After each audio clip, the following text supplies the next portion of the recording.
আমার বয়স যখন 14 বছর তখনই জীবনের প্রথম একটা মেয়েকে দেখার পর থেকে বিয়ে করার শখ জাগে। একই গ্রামের একই স্কুলের 2 বছরের জুনিয়র একটা মেয়ে। মেয়েটাকে দেখে আমার অসম্ভব ভালো লেগে যায়। গায়ের রং ফর্সা, কোকড়া চুল, খাড়া নাক, গোলাপি ঠোঁট, শুধুমাত্র সামনের একটি দাঁত উঁচু। তবে মেয়েটাকে আমার কাছে অসাধারণ লাগে, কেন জানি অদ্ভুত রকমের সুন্দর লাগে। আমার সেই পছন্দের কথা আমার প্রিয় বন্ধু মেহেদিকে ছাড়া আর কাউকে জানালাম না। তারপর মেহেদির কথা মতো একটা চিরকুট লিখে মেয়েটার ইসলাম শিক্ষা বইয়ের ভিতর রেখে দিয়ে আসলাম। সেটা আমার জীবনের প্রথম লেখা চিঠি ছিল। চিঠিতে লেখা ছিল, আমি একটা পাপ করে ফেলেছি, তোমাকে ভালোবেসে ফেলেছি। এই পাপ কাটাতে হলে তোমাকে বিয়ে করতে হবে। মেয়েটি চিঠিটা পেয়েছিল 3 দিন পর, কারণ সে ওই 3 দিন ইসলাম শিক্ষা বই খুলেই দেখেনি। এদিকে 3 দিন হয়ে গেল, 3 দিনেও কোনো উত্তর না আসাতে আমি আর আমার বন্ধু মেহেদি অস্থির হয়ে বসে আছি। সে যাই হোক, যেদিন সে চিঠিটি হাতে পেয়েছিল সেদিন সে চোখ লাল করে স্কুল আসলো। সম্ভবত এটাই তার জীবনের প্রথম চিঠি ছিল, তাই চিঠিটা পাওয়ার পর রাত জেগে কান্না করার কারণে তার চোখ দুটো লাল হয়ে গিয়েছিল। সেদিন ওর সাথে আমার সামনাসামনি দেখা হয় টিফিন পিরিয়ডে। সে তার এক বান্ধবীকে দিয়ে খবর পাঠিয়ে দেয় যে স্কুলের পিছনে সে আমার সাথে দেখা করতে চায়। আমিও রাজি হয়ে যাই।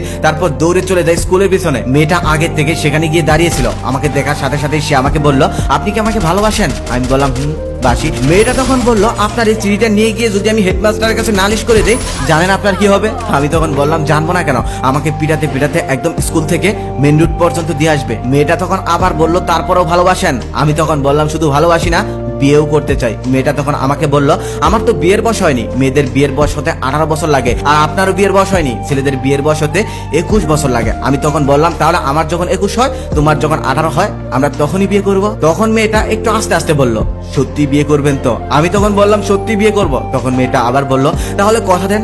আমি তখন বললাম, কথাও দিলাম। আমি কথা দেওয়ার সাথে সাথেই মেয়েটা কান্না করে দিল। কেন কান্না করে দিল বুঝতে পারলাম না। তারপর মেয়েটা কান্না করতে করতে ক্লাসরুমে চলে গেল। তখন থেকে আরো অন্যরকম একটা অদ্ভুত ফিলিংস এর জন্ম হলো আমার মনে। ভালোবেসে ফেললাম আমি ওকে। আমার প্রিয় বন্ধু মেহেদিদের পাশের বাড়ি ছিল ওদের বাড়ি, তাই আমার প্রিয় বন্ধু মেহেদিকে দিয়েই চিঠি আদান প্রদান করতে লাগলাম। এভাবেই চিঠি আদান প্রদান করতে করতে আমাদের ভালোবাসা 1 বছর কেটে গেল। 1 বছরের মধ্যে গ্রামের অনেকে আমাদের প্রেম সম্পর্কে জেনেও গেল। দুষ্ট ছেলে মেয়েরা গাছের মধ্যে লাভ এঁকে শাকিল প্লাস নিভা লিখে রাখতো। আমাকে দেখলেই নিভা নিভা বলে ডাকতো, আবার নিভাকে দেখলে শাকিল শাকিল বলে ডাকতো। কিছু বললে আরো বেশি করে বলতো, তাই কিছু বলতাম না। এরপর স্কুলের এক সাংস্কৃতিক অনুষ্ঠানে নিভা নাচলো। সেই নাচের গান ছিল বৃষ্টি পরে টাপুর টুপুর পায়ে দিয়ে সোনার নুপুর।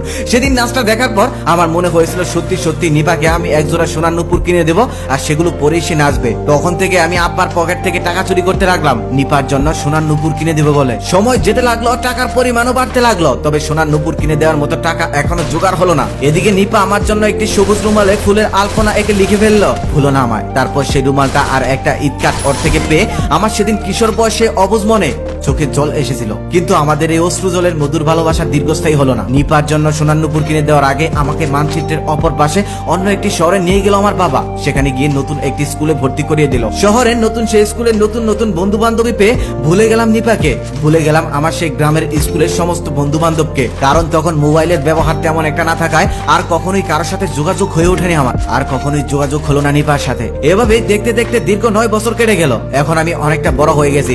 একদিন মা আমাকে সঙ্গে করে একটি জুয়েলারিতে নিয়ে যায়। সেখানে যাওয়ার পর একজোড়া নুপুর দেখে আমার মনে পড়ে যায় সেই নিপার কথা। মনে পড়ে যায় আমি নিপাকে এমন একজোড়া নুপুর কিনে দিতে চেয়েছিলাম। এত বছরের মধ্যে মা যদিও সেই গ্রামে কয়েকবার গিয়েছে, তবে আমাকে নেওয়া হয়নি। মাকে নিপার কথা জিজ্ঞেস করেছি, তবে মা চিনতেই পারেনি। অনেক ঝামেলা করে খোঁজ নিয়ে জানতে পারি যে এতদিনে নিপার বিয়ে হয়ে গেছে। বিয়ে হয়ে গেছে আরো 5 বছর আগে।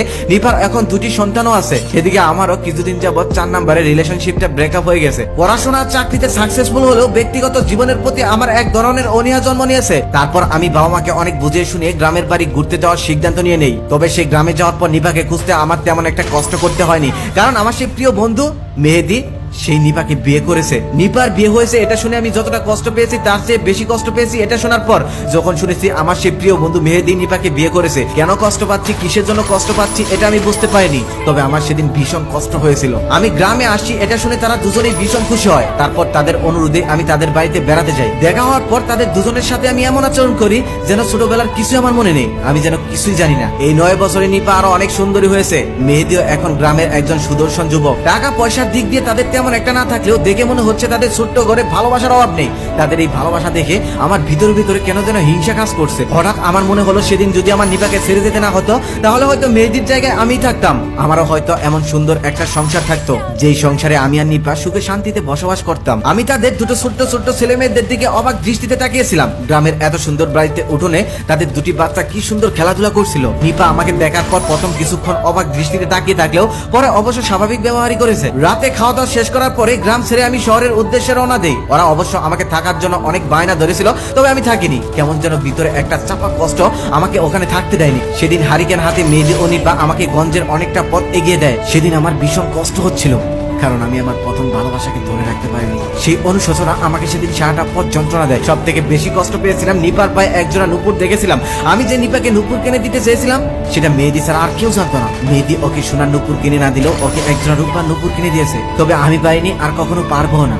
সেই অধিকার আর আমার নেই। গল্পটা ইনবক্স থেকে নেওয়া একজনের জীবনের সত্য ঘটনা অবলম্বনে লেখা। সুন্দরভাবে বোঝানোর জন্য গল্পের চরিত্রে এতক্ষণ আমি ডুবেছিলাম। সত্যি বলতে স্কুল লাইফের সেই প্রথম অনুভূতি জীবনে কখনোই ভোলা যাবে না। ভালোবাসা অনেক আসবে, অনেক যাবে, তবে অনুভবের হয়ে যাবে সে একজনই। জীবনের শেষ প্রান্তে গিয়েও হয়তো এটাই মনে হবে, ইস, সেই মেয়েটাকে যদি আপন করে পেতাম, তাহলে হয়তো আমার জীবনে কোনো দুঃখই থাকতো না। মৃত্যুর আগ পর্যন্ত একটা আফসোস রয়ে যাবে, ইস, তাকে আমার পাওয়া হয়নি। আর এই আফসোসটাই দিয়ে যাবে সারা জীবন যন্ত্রণা।